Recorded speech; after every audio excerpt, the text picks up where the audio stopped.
Good afternoon. At least 17 people have been killed by Russian missile strikes in the middle of the night on the city of Zaporizhia.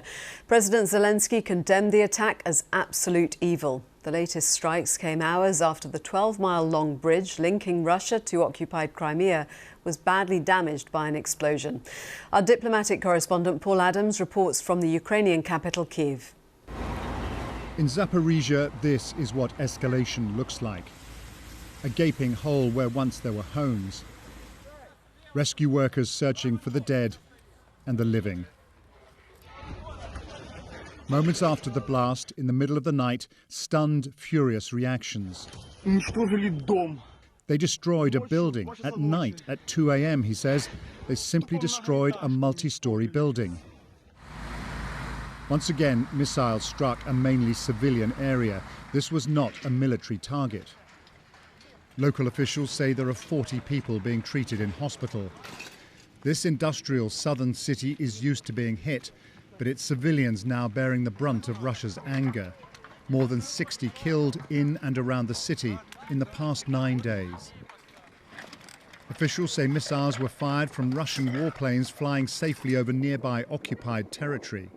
President Zelensky called this absolute evil, perpetrated by savages and terrorists. It all came less than 24 hours after yesterday's dramatic attack on a key bridge linking Russia with the Crimean Peninsula. Russia said this was the result of a truck bomb. Others spoke of an audacious act of Ukrainian sabotage.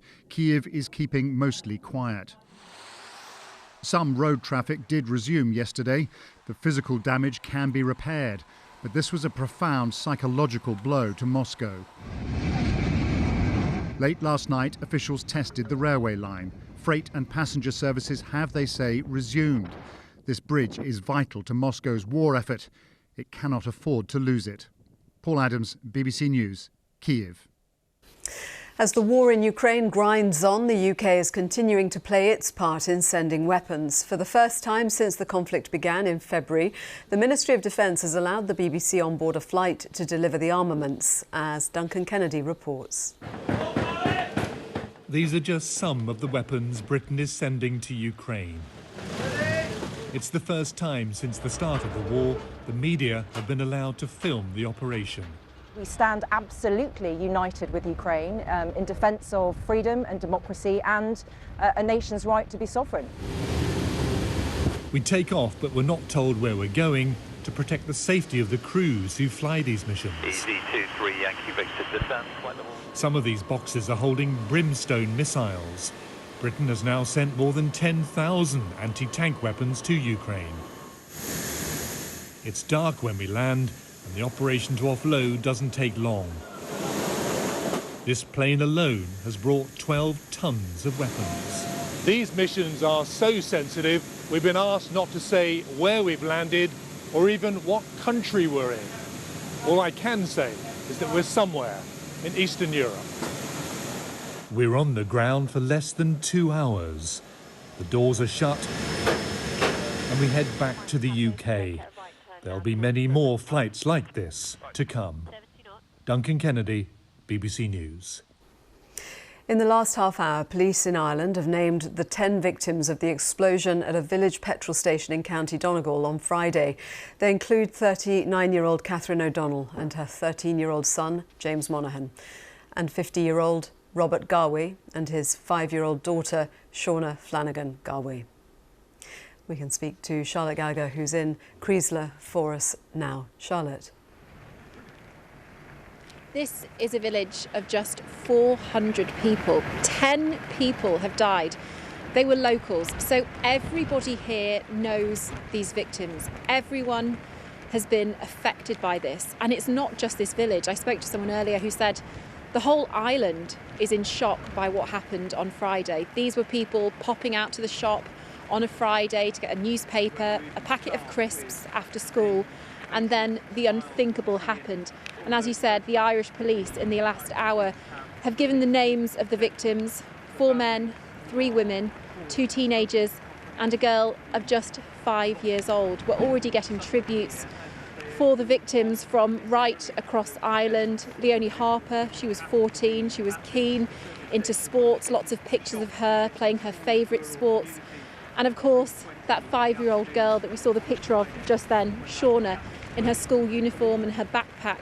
The tragedy is unthinkable, as one person said earlier. And the local priest said it feels so unreal and so unfair. Thank you, Charlotte. One of Liz Truss's former cabinet colleagues, Nadine Dorries, has called on the Prime Minister to act as a unifier, not a disruptor, if the Conservatives are to have any hope of overturning Labour's huge lead in the opinion polls. Cabinet Minister Nadhim Zahawi has warned that continued division within Tory ranks will only increase the chances of Sir Keir Starmer reaching number 10. That's a scenario that Scotland's First Minister Nicola Sturgeon has said she would prefer, saying she detests the Conservatives. Here's our political correspondent, David Wallace-Lockhart.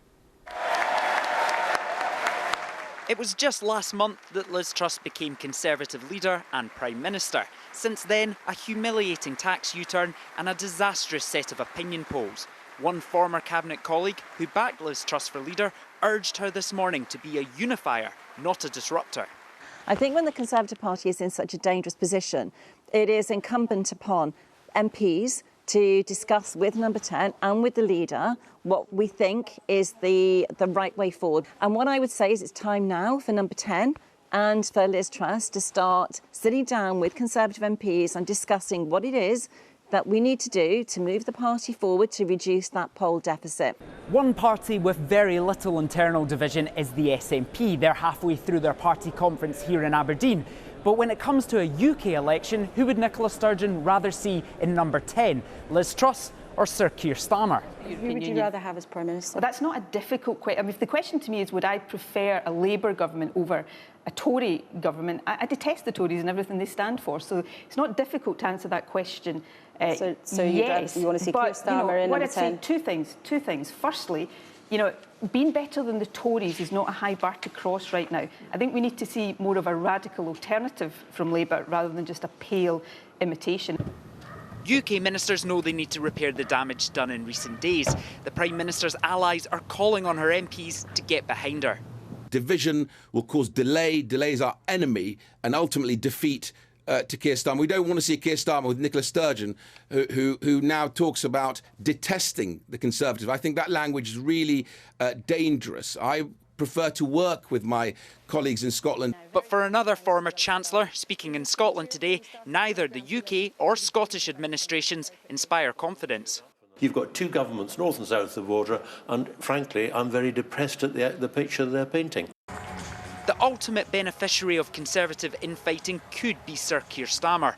All Tory MPs want to avoid this, but will they be able to agree on how to do so? David Wallace-Lockhart, BBC News, Aberdeen. In Iran, the state-run television channel has been hacked to broadcast a protest against the country's government and supreme leader. Viewers saw the usual live programming interrupted without warning.